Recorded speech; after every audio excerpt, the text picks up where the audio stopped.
Hi guys, it's Jackie, and as you can tell from the title below, this is going to be another discussion time with Jackie, and it's not going to be like the first one. It's going to be more of like a book review about this book, my favorite YouTuber. Oh my god. Okay, so some of you might know that Shane Dawson is my favorite YouTuber because I mentioned it in a few videos before, and I was really excited to get this book and to read it, and I finally read it, and I think it took me about like 3 or 4 days or something like that. And I think this is like the best book ever, and I just want to review it a little bit with you guys. And if you don't know who Shane Dawson is, I'm gonna leave a link down below because he's super funny, and yeah, yup. So it's basically, the book isn't about a story, it's different chapters of his life that he mentions, and like he probably wants to share with his fans and like that. So what I really like about this book is that he put about the art, because like in each chapter he has like a drawing like this, and basically one of his fans draws it, and right here has like a little dedication about the artist. I don't know if that's me, but like he puts a little bit about the artist, and he says, I have a lot of really talented fans, so I thought it would be fun to ask some of them to create pictures inspired by my essays. I sent each one of them an excerpt, I don't know what that says, and asked him or her to draw whatever they feel like. And you'll see the result are something crazy, something hilarious, and always unflattering, considering I am very hard-faced to draw. So, what he says in the... Where's that? It says, this book is dedicated to my hilarious and caring mother. Thank you for giving me so much unconditional love, and F you for giving me your fat arms and wonky eye. So he has like a really pretty funny sense of humor. And one of my favorite chapters in this book, my favorite book ever, in this book is that he went to get a haircut. I don't really want to say a lot about the book because it kind of gives it off, but he was going to get a haircut, and just saying, the hairdresser did not know what she was doing. So I want to read a little bit about it so you guys can kind of get the idea. It says, nothing gives me more anxiety than getting a haircut. Just the thought of going to a barber, and having a stranger touch my head while asking me personal questions about my life makes my nerves shoot through the roof. It's the same feeling a wicker chair gets when a circa 2006 Kelly Clarkson feeling takes a seat. Tense. But sometimes you have to bite the bullet and let Kelly Clarkson sit on your face. The day after my high school graduation was one of those times I had rocked the same shoulder-length frizzy do since I was 12 years old, and the style had run its course. There was only so much I could do with it. Actually, there were only 3 things I could do with it: wash it, let it air dry, and pray to God I didn't get lice. My hair was life's dream habitat. The amount of poof and waves made it practically a tropical getaway for those little efforts. I'm sure every time I walked by a homeless dude, his lives would only wish they were having an adventure in my twisted, non-elaborate of a hairdo. So basically, he went to a barber shop, and it says, and he asked the girl that he wanted a haircut, and she said, Justine will be with you soon. She's in the back talking to her ex-husband on the phone.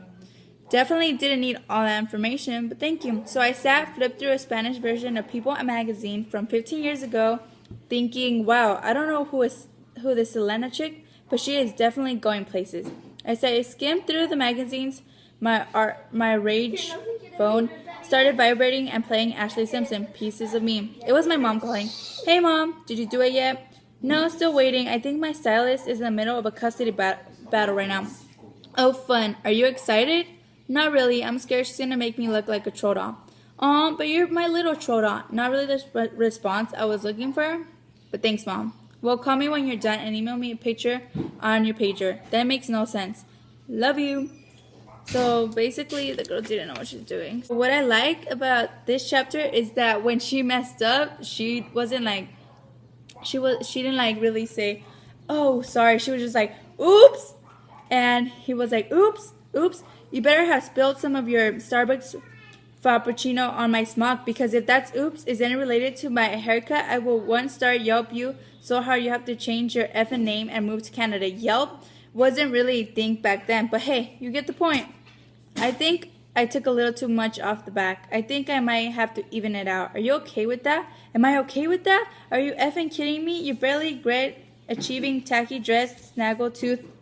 Yep. No, this is not okay. Sure. So basically, they massacred his hair.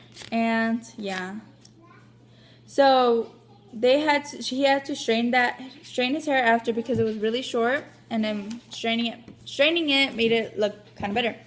So I really love this book because he has a bunch of pictures of his fans that drew him. And here, I'll show you my favorite one. I hope you can see that. And after that, it has details about the person who drew it, which is right here. Can you see that? Right there. And this one was my favorite fan art because who doesn't like Mean Girls? And this chapter was about how he went to high school and there was always this skinny, pretty cheerleader that was really popular, and she was super mean to him and would make fun of him all the time, like almost every day. And he started working at, what are those things called? I think it was like Weight Watchers. Yeah, so he started working there, and then he saw this bigger person walk in, and he was like, let me go help her out, because he really wanted to help people out because he had lost 150 pounds. So he thought it would be a good idea to help them out. And when he went to tell her to fill out this information paper, and he looked into her eyes and he saw that it was that really skinny girl in high school, and he was like, whoa, what happened to you? So he was freaking out and he was hyperventilating, and he went to the bag to get a paper bag and then blow into it because he was having like a panic attack, because it's like he saw his high school bully really fat. So he's like, what? Like, this doesn't kind of make sense. So he went to talk to her, and she was like, well, I basically had a baby, and the guy was a douchebag and left me with the baby, and I gained all this weight. And he had a coworker that worked there too, but she would always be like, oh, here's a donut because you did good, here's a donut. So her clients wouldn't lose weight at all, they would probably gain it. So then he told her about it, and she was like, oh, it's okay, just give her to me, I'll make sure she gains weight. But Shane Dawson really felt that even though she was mean to him, that he should help her out. So he helped her out, gave her the nutrition plan, and he didn't do anything bad to her because, not a bad person. So this is why I love this book, and you should really check it out. I'll show it to you. Zoom in. It's my favorite book so far, and I hope he makes more. And yeah, so I'll leave his channel below because you should check out his video spoofs and all his videos. And in the back, I'll read the back to you guys. The back says, from his first vlog back in 2008 to his full-length, full director debut, Not Cool, Shane Dawson has been an open book when it comes to documenting his life. But behind the music video spoofs, TMI love life details, and outrageous commentary on everything the celebrity and the internet world has the nerve to dish out is a guy who grew up in a financially challenged but loving home in Long Beach, California, and who suffered all the teasing and social limitations that arise when you're a morbidly obese kid with a pretty face. Your mom is your best friend, and you can't get a date to save your life. In I Hate MYSELFIE, Shane steps away from his larger-than-life internet persona and takes a deep breath into the experience of an eccentric and introverted kid who, by observing the strange world around him, developed a talent that would inspire millions of fans. Intelligent, hilarious, heartbreaking, and raw. I Hate MYSELFIE is a collection of 18 personal essays about how messy life can get when you're growing up, and how rewarding it can feel when the cleanup is pretty much done. So he talks about his weight issues and how he used to be obese and whatever. And he really opens up in this book in some chapters, so that's why I really liked it. He gave us a more inside look in his life that he already does in his vlogs and his videos. And yeah, so that's why I love this book. So this is the end of the video, and I hope you guys enjoyed, because I really love this book and I really like telling you guys about it. So don't forget to give this video a big thumbs up and leave a comment below of anything you want to ask me or any video requests for next week, and I'll be sure to do them. And don't forget to subscribe, because I'll have a new video every single Thursday. And yeah, see you guys next time. Bye.